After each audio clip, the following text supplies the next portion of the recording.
Hello, I'm Jody Wolf. You're watching Expoz, October 5, 2016 at 12:34 a.m. And the topic is, it's Richard Nixon. And you'll like the ending. But I'm going to tell you why he was even mentioned. They're talking about when the law no longer protects you from the corrupt, but protects the corrupt from you. You know your nation is doomed. And that's Ayn Rand. And then makes video exposing Planned Parenthood, human organ trafficking, indicted. He was tampering with a government document and so on. And then you go over to Clinton, and it was tampers with hundreds of top secret government documents, still leading the Democrats candidate for president. And then it goes on down. You can't make this crap up. And then there's a Jason Belzer, the things that he did, that he was put away for. And then Hillary Clinton did the very same thing. They waved it off. Forget that. And then you have a picture of the FBI. Now, I'm going to skip that for right now. Well, I can't. Let's go on to, I'll go ahead and go back to where I was going to. Anyway, I am not a crook. Remember when Richard Nixon would put his fingers out, like hold a peace sign and stick his arms out? That's how he waved everyone. I am not a crook by today's standards. Somebody put a comic of him up when they were talking about what Hillary had done and what he had done. And then under her, the FBI says, I am not a crook. That's Clinton. She is saying that. That's what they said about her. And then Richard Nixon, I erased 18.5 minutes of one tape. She deleted 30,000 emails and misplaced $6 billion from the State Department. And yet I'm the crook. That's Richard Nixon. So you go on and on about this, and you see David Petraeus convicted, Scooter Libby convicted, and YouTube filmmaker jailed, Edward Snowden charged, Hillary Clinton, Democratic nominee. Where does she fit in here? She doesn't. And this list goes on and on and on, okay? All right, now, what I wanted to tell you. Richard Nixon, he was America's 37th president. Let me try to zoom this just a tad. He was America's 37th president of the United States. He was at 2.5 years into his second term, a total of 2,026 days in office. What Nixon had done with Watergate that caused him to resign was 9,000 times less, really, than what Obama has already done. And yet his name's not even mentioned. 3,000 times less than what Clinton has done. Yet she's still running for president. And 1,000 times less than what John Kerry has done. Every member of the Obama team, and I mean every, so far has done far more than Richard Nixon ever did, but yet these guys are still running around. Okay, Richard Nixon did something that only a small number of people know about this. Some of you may, some of you may not. So not only was Nixon a hero to a people he did not like, the people of Israel, the Jews, he also achieved the goal, the reason God put him here for. Everyone is put here for a reason, guys. All of us. And even though he was an enemy of the Jews, he did not like them. But let me tell you what he did. So God put him here to do something, to come to the aid of Israel when they most needed him, to deliver the might of the United States of America to protect the Jews from the jaws of death, a war. It was the 1973 Yom Kippur. This is a holy day, the Arab-Israeli war that began on October 6, 1973. It was Egypt and it was Syria who jointly attacked Israel on the holiest day of all the Jewish calendar. The attack on Israel was the furthest thing on the Jewish mind. Completely caught off guard, GOLDA MEIR, the prime minister, and I've told this story a bunch of times, some of you may have heard it, was truly in trouble. She had begun to move toward, it's called the SAMSON option, a nuclear war. Their location in Israel, there's a train inside of a mountain.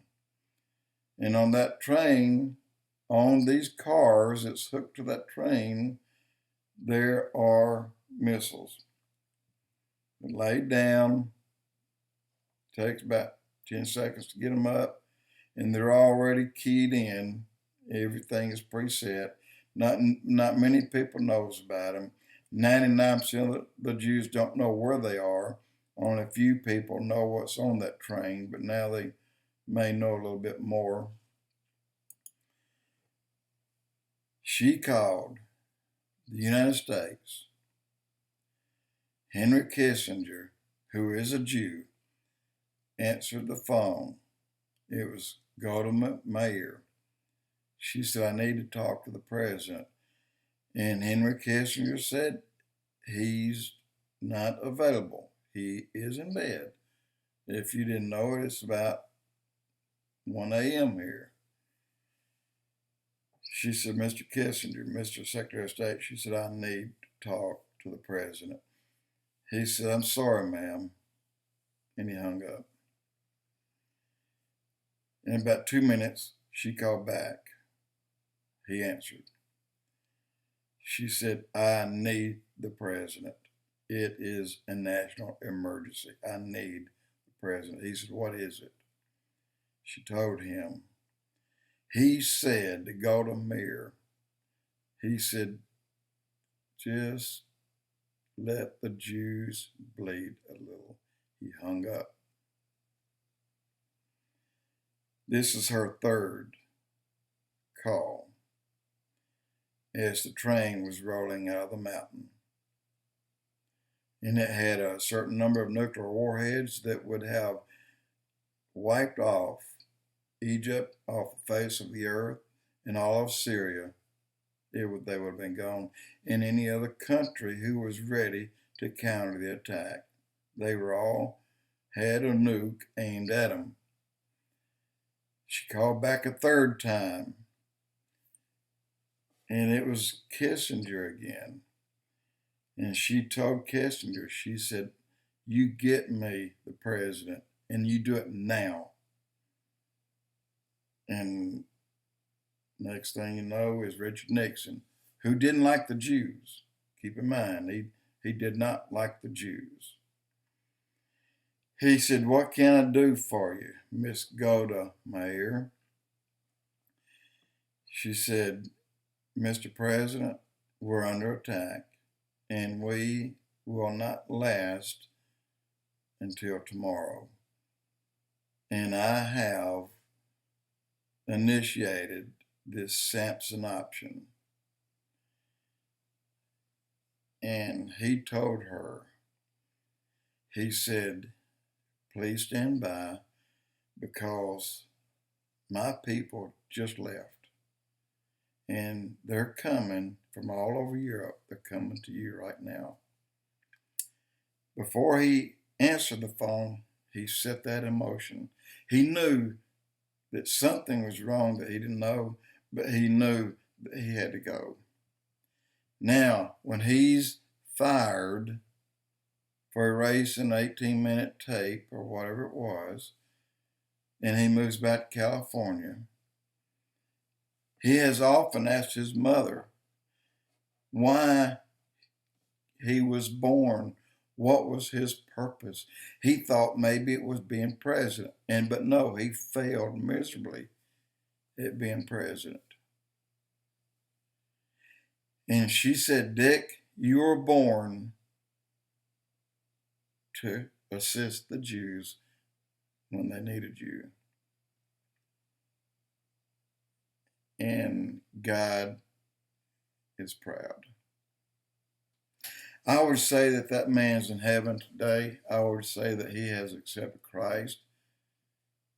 And for him not to know what he had done, no one can fathom what he had done to help the Jews on that day.